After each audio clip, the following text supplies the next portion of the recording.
So friends, welcome to fermion classes. आज की class में मैं आपको बताने जा रहा हूं कि कैसे हम लोग किसी अनबैलेंस व्हीट स्टोन ब्रिज को इजीली सॉल्व कर सकते हैं using delta two star method. Okay friends, तो हम लोग को अगर ऐसा कोई सर्किट देता है जिसमें चार रेजिस्टेंस कुछ इस फॉर्म में लगे होते हैं और बीच में हमारा क्या होता है, एक रेजिस्टेंस लगा होता है जो इस नोड को और इस नोड को जोड़ता है, तो ये कुछ फॉर्मेशन होता है व्हीट स्टोन ब्रिज का।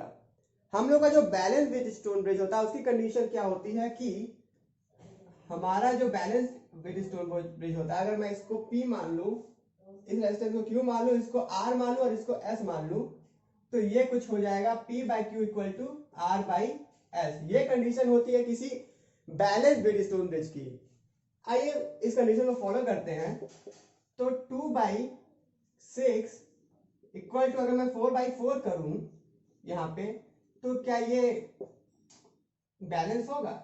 नहीं, ये साफ साफ दिख रहा है कि ये 1/3 और ये 1 है। It is not equal to 1। So ये क्या है, बैलेंस व्हीट स्टोन ब्रिज की कंडीशन को फॉलो नहीं कर रहा है।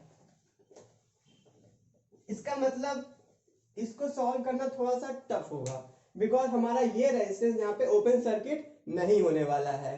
तो हम लोग क्या करेंगे, हाँ, इसमें अगर मैं केवीएल और केसीएल लगाने जाऊं तो आपके पास कुछ 3 या 4 इक्वेशंस आएंगी। ओके, क्योंकि एक करंट इधर बढ़ रही होगी, एक करंट इधर और एक इधर लूप में, एक इधर लूप में, तो आपके पास कुछ 3 से 4 इक्वेशंस आने वाले हैं जिसको सॉल्व करने में आपका बहुत ज्यादा टाइम भी जाने वाला है, बहुत ज्यादा दिमाग भी लगने वाला है। तो मैं आपको सबसे पहले एक सिंपल सी ट्रिक बताता हूँ। ये कोई ट्रिक नहीं है, एक मैथड है, बट हाँ ये ट्रिक है क्लास 12 के बच्चों के लिए, बिकॉज ये मैथड हायर क्लासेस में बताया जाता है। तो आप यहाँ पे इसका डेरिवेशन मत देखिए, इसका सिर्फ आप लोग यहाँ पे फॉर्मूला देख लीजिए, उसको रट लीजिए। ओके, तो मैं आपको बता रहा हूं क्या होता है delta two star condition, because ये यहाँ पे डेल्टा टू स्टार कन्वर्जन का यूज होगा। ओके, तो क्या है डेल्टा टू स्टार कन्वर्जन, पहले ये सीखना जरूरी है।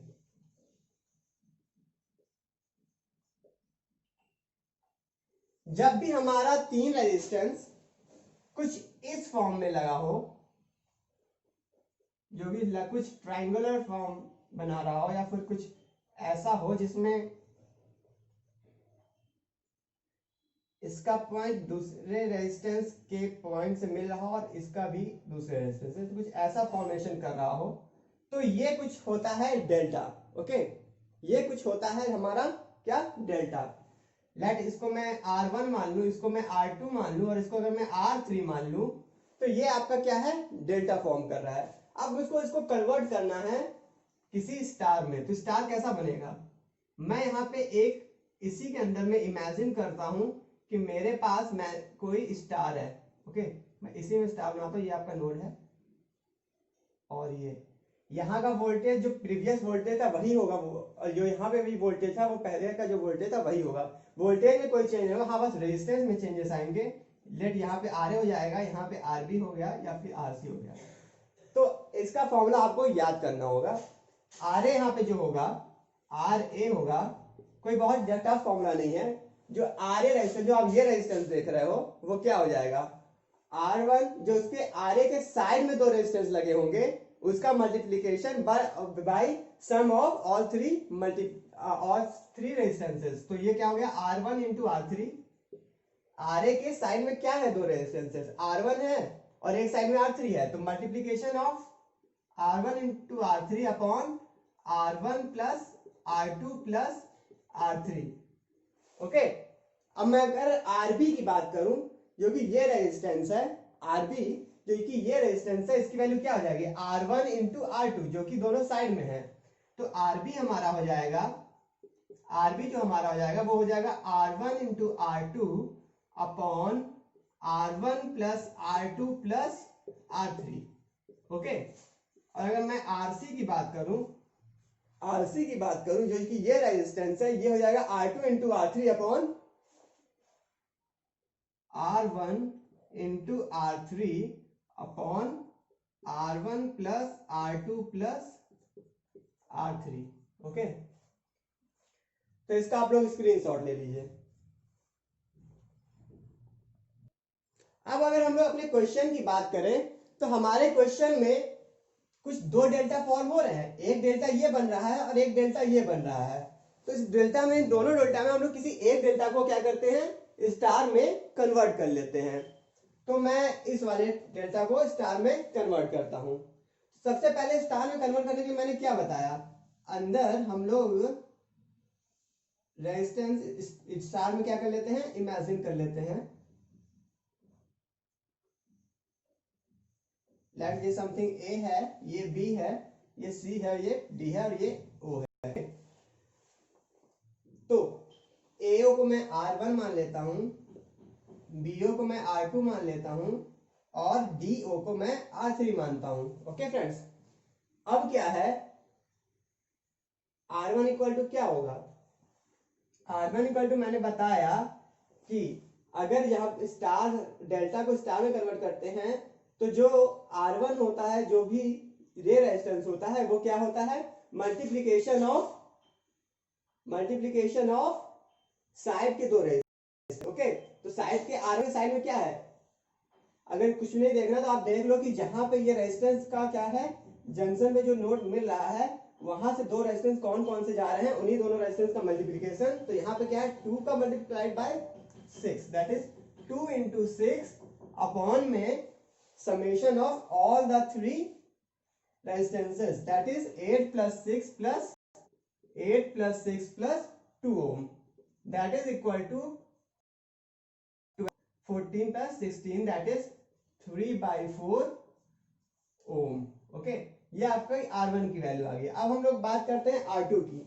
तो R2 कहाँ है, BO, और ये किन दो रेजिस्टेंस के साथ लगा हुआ है, BA और BD, BA into BD, that is 2 ohm into 8 ohm।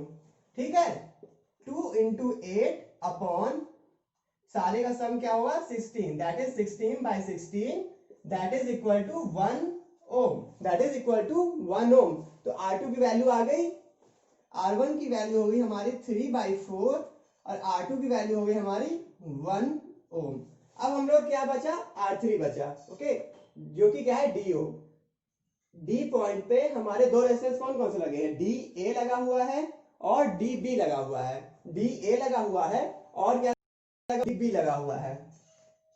तो R3 हम लोग देख लेते हैं। ठीक है, D A into D B, 8 into 6, 8 into 6 upon of 16, that is 48 upon 16, 16 one time, 16 3 time, that is equal to 3 ohm। यहां से आपकी R3 की वैल्यू आ गई। ठीक है, R3 की वैल्यू हो गई हमारी 3 ohm। ओके, ठीक है, इतना आप स्क्रीनशॉट ले लो, नोट कर लो। अब यहां से हम लोग की क्या आ गई, R1 R2 और R3 की वैल्यू आ गई। अब ये सिस्टम हमारा क्या है, डेल्टा से स्टार में कन्वर्ट हो चुका है। अब क्या करना है, जैसे हम लोग कोई भी याद डिलीट करने की कोशिश करते हैं, कुछ ना करो, यहाँ पे जितने भी पुराने रेजिस्टेंस है जिसका काम हो गया हम उसको क्या कर देते हैं, अपने दिमाग से हटा देते हैं। सिंपली यहाँ पे करना है क्या है, डेल्टा हमारा था उसका कोई काम अब नहीं रह गया है। तो ये डेल्टा हमारा जो भी रेजिस्टेंस है उसको मैं क्या यहाँ से कर देता हूँ, मैं यहाँ पे अपने दिमाग से डिलीट कर देता हूँ। तो मैंने इसको कुछ ऐसे डिलीट कर दिया। आप लोग तो अपनी कॉपी में डिलीट नहीं कर पाओगे, तो आप एक अलग फिगर बनाओगे। ये मैंने इसको क्या कर दिया, डिलीट कर दिया। ये मैंने इसको क्या कर दिया, डिलीट कर दिया। इधर से मैंने इसको क्या कर दिया, इसको भी मैंने क्या कर दिया, डिलीट कर दिया। ओके फ्रेंड्स, अब क्या है, हमारी ये सर्किट कुछ नई हो गई।